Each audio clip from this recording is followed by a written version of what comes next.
Hello and welcome to the home of the Ghost Owl as we come to the last episode in our series of the Empire Faction Focus, where we take a look at the Empire's rules in 8th edition to give us some insights in how they played back then and how units might play in Warhammer The Old World in terms of their role, albeit with some different rules. And in this final episode, we're looking at the legendary heroes who are not going to be alive during this period of time, but could get some legendary rules. If not, they could get some fan fiction made rules. So let's see who these legendary heroes are. First up, you've got Ludwig Schwarzhelm, the Emperor's Champion, and you can see his miniature on the right hand side there. Champion of Karl Franz and bearer of the Emperor's personal standard, a towering figure of a man known for his mighty physique, stern expression, and martial skill. His role is to uphold the Emperor's justice during trials of combat, and many a noble has confessed their guilt prior to a sword being lifted. Such is his deadly reputation. Ludwig was once forced to fight for his life after unmasking a chaos cult hidden at the very heart of the von Rauken family in Ostland. However, the next morning it was the Emperor's Champion who marched alone but victorious from the castle. When the Emperor travels, Ludwig is always at his side. Taking the role of bodyguard, he has saved his liege lord's life many, many times. Does he do the same on the tabletop? Well, he's got high weapon skill, initiative, attacks, leadership, low strength, toughness, and wounds, same as most of the other Empire characters.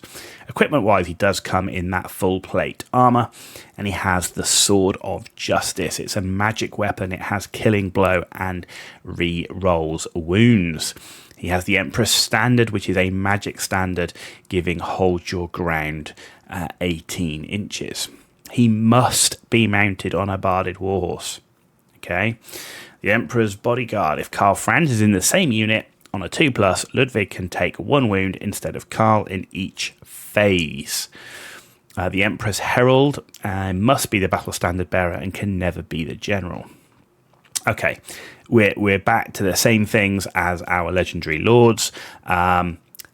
Mandatory that he's mounted is a problem and limits the units he can join, which also happen to be the ones that are out of the meta. Also, not only do you have to be mounted, you have to take Karl Franz to be in the same unit as Ludwig, but then Karl Franz then also needs to be on a warhorse to be in the same unit. So you'd have to take Karl Franz on a warhorse and Ludwig on a warhorse in a unit of knights for his Emperor's Bodyguard rule, which you pay points for to have an effect, which you're just never going to do. So overall, a cool and flavourful character who's never used, because in my mind, these are poorly thought out rules, and he costs nearly the same as 2 Archlectors. Why are you ever going to take this guy? You're not. Real shame.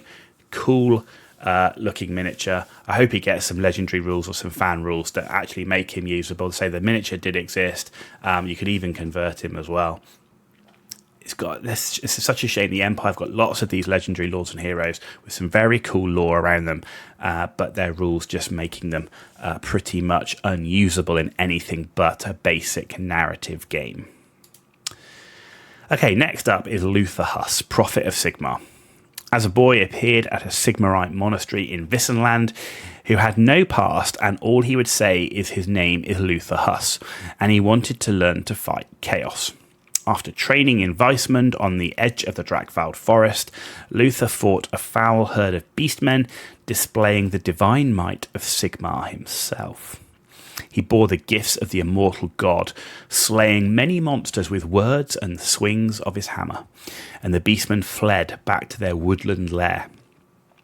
Luther followed them, and though many believe the novice was walking to his doom, he returned 3 days later, exhausted, and his armour in tatters, clutching the horned head of the beastman shaman in his hands. Luther rose quickly in the ranks of the Sigmarite order and joined the council in Altdorf. However, seeing his colleagues more concerned about politics than chaos, he denounced them and exiled himself from the opulent cathedrals of the capital. Luther became the nightmare of corrupt priests and the bane of those who consorted with the dark gods, with many calling on Volkmar to excommunicate Luther for his drastic measures. Volkmar continues to refuse this, many thinking the old man knows something important about Luther's destiny that he cannot or does not want to reveal. How is he on the tabletop? Well, average weapon skill, ballistic skill, strength, toughness, but he does have good leadership. Low wounds, initiative, and attacks. He comes with heavy armor and a two-handed warhammer, which count as a great weapon. And again, and you raise the question why, he must be mounted on a barded warhorse. Now, he comes with the same rules as your warrior priest, battle prayers, divine power, righteous fury, but he also has Chosen of Sigmar, which is a 4+ ward save, and once per game, you roll a d3, and you increase the weapon skill, the strength, the toughness, and attacks by this number until the end of the turn. Also, with Fiery Demagogue, an additional prayer that Luther has, his unit can gain Stubborn. So the same as Ludwig, the mandatory mount is a problem and limits what units he can join. If he was on foot, he would be an absolutely great choice with his ward save, with his buff, with his same buffs as your warrior priests, and overall not crazy expensive on points. You know, he's only 55 points more than an Archlector with some cool extra rules. But overall, this is back to being a cool, flavorful character with good lore who's just never used due to poorly thought out rules, making him be mounted, costing, nearly the same as an Archlector and a warrior priest, but you can't put him in the units you want to put him in. And those guys also give most of the buffs to the infantry units who need them, so not the cavalry units. Such a shame. And again, as with Ludwig, hopefully some rules come out that make them more usable, at least from the fan side. So finally, for our legendary Empire heroes, we have Marcus Wolfhart, the Hunts Marshal of the Empire. And again, he has a miniature. As you can see, all of the Empire legendary lords and heroes actually had miniatures, which is really, really cool. They're no longer in production, but they're really, really cool. The finest scout in all of the Empire, coming from Middenland, where his life was shattered when the Drakvald Cyclops, a bone grinder giant, destroyed his hometown, slaughtering everyone. He tracked the monster and, as a skilled marksman, blinded it before causing it to fall and severing its head in revenge. Wolfhart swore no other village would suffer the same fate and set out to hunt the various monsters that preyed on the Empire. Marcus was offered a knighthood by Karl Franz himself for his deeds. However, this was refused, only wishing to be allowed to continue on his quest. The Emperor was impressed with his determination, gifting him a magical bow and the title of Hunts Marshal, the Emperor's Captain of Scouts.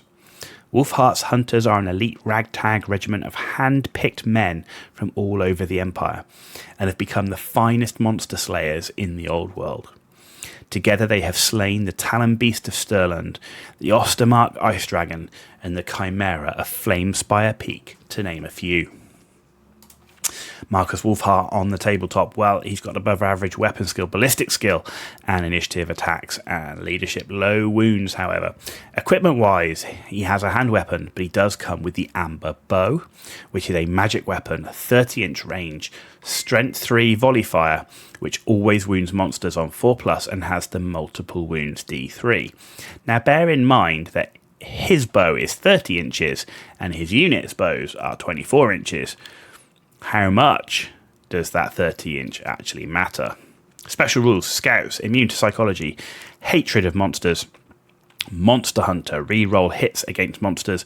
When shooting at monster and rider, monster is always hit.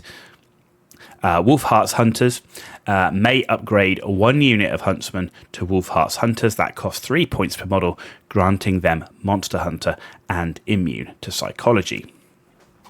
a unique hero and not a bad choice for 140 points. They're adding him to the army list. Depends if you're also going to include a unit of hunters, which was, as we said before, not very usual. They're strength 3 bows. If the enemy army does not include any monsters, many of his rules become a bit redundant, reducing his flexibility, and therefore it's rare to see him on the tabletop. So as I said, his unit, they got 24-inch range, he's got a 30-inch range. So really, how are you going to use this guy? And as said, if there's no monsters, then what are these guys? You know, you're losing a lot of the value of the points. So 140 points, just better spent elsewhere. Too niche, too inflexible to make him a good regular pick for army lists in the 8th edition. And that brings us to the end of our Legendary Heroes and the end of our Empire Faction Focus series for Warhammer The Old World. I hope you've enjoyed it. If you'd like this video, give it a thumbs up. If you didn't, give it a thumbs down. Let me know why in the comments down below so we can improve the content to make it better for everybody. Also, to keep us going, to keep us doing this, it's really, really important you hit that subscribe button. It is free for you to do, and it is a massive, massive deal for me. So please and thank you in advance for that. You've been watching The Ghost Owl. Tune back in for more Warhammer The Old World content over the next few days, weeks, and months.